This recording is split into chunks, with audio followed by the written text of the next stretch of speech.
What's up, YouTube? Welcome back to Mad Maker. I am going to be doing my third and final installment showing my Chinese water dragon setup. I say it is the final because I'm selling my home, moving from California to Texas. So I'll be doing something completely different once I do move to Texas. So believe it or not, this whole thing's going to be torn down in short order and moved halfway across the country. But that's all well and good. But before I move, I wanted to make sure I showed you where I got this to and what I learned along the way. So I'm going to show you the water system that I added, along with the obviously the big branches and plants and stuff that you're probably seeing right now. So let's get into it.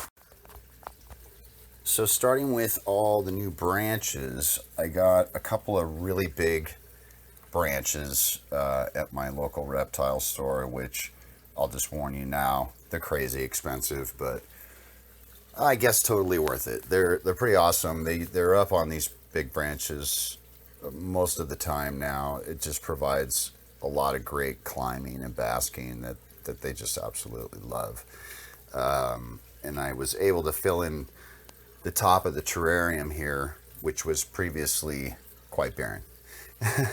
But this is great, and with all the vines in there, twisted all together, it's just an absolute jungle gym that they use all day long, every day, and just really provides a lot of enrichment, gives them the opportunity to get out of each other's sight and not be on each other's case all the time, and it's just proving to be a great combination. But yeah, the large branches, the vines, and there's, as you can see, a ton more of the artificial plants that I just get at Hobby Lobby, which works out great. They're easy to clean, and I put what looks like tree leaves up high, and it's pretty good fake out. Does the trick and provides more cover for them. They do like that.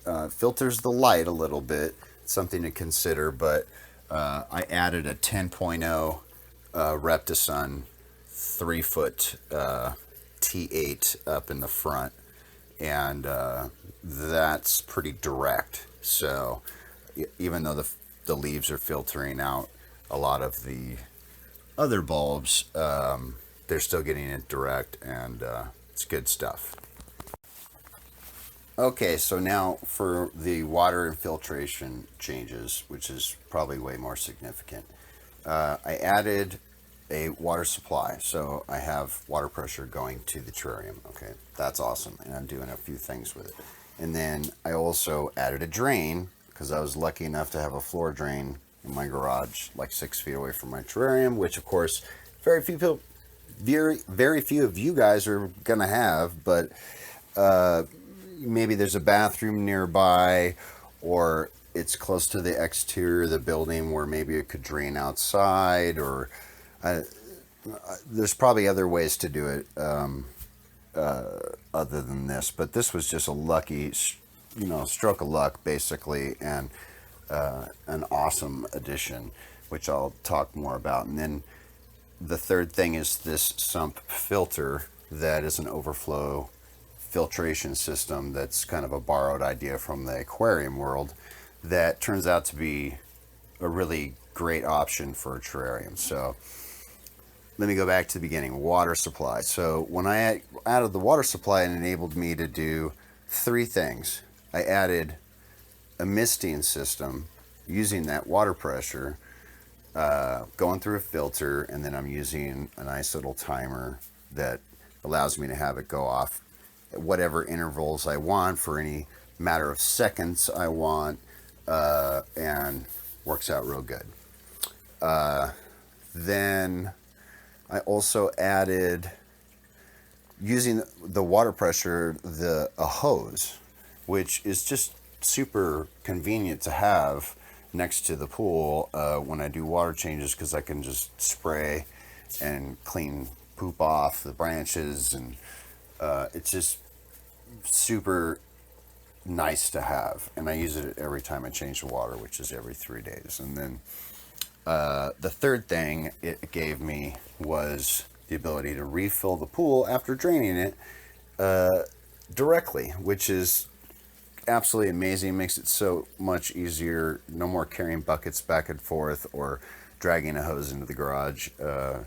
It's just super simple. I can turn a valve, drain to the sewer, let it drain, spray the pool out, and then turn the valve to close the drain, turn another valve to fill it back up, and when it's full, I just plug the sump pump back in and I'm back in business. It takes about 5 minutes, and it's a 50% water change in a 30-gallon system. And I can do that whenever I want, and I do it every 2 or 3 days, depending on, I just watch if there's a little bit of poop in the water, then I change it. And incidentally, that's amazing unintended benefit is a lot of times their poop will float. And if you keep dragons, you know that they poop in the water the majority of the time. And when their poop floats, it just goes down the overflow and into the filtration system. And so that bacteria is just kept out of the system from the get-go. Sorry, my phone just beeped. And then that's just a huge benefit. Also with the sump system, the evaporation that occurs happens or basically translates down into the sump. And so the sump water level goes down through evaporation, but the pool never does. It's just the most maintenance-free kind of a system I could think of. And I'm a very big proponent of water quality just in Chinese water dragon husbandry in general. It's a giant component to success, and it's often overlooked. It's a fragile species, which is why they're considered advanced keeping animal, and the water is a giant part of that. So this is an exercise, this crazy system is an exercise to see how good I can make it. And so the fact that I got to tear it to pieces is fine with me, because I think I learned what I needed to learn. So good stuff. Well, that's it for this one. Thank you so much for sitting through it, listening to me preach, and joining us for this third installment. So please like and subscribe. Join me again. I'm going to keep trying to put these out, trying to keep them videos like this that are different than other reptile keeping videos that are on YouTube. Trying to show you stuff that other people aren't. So stick with me. There will be more. Thanks again for watching. Be good to your lizards.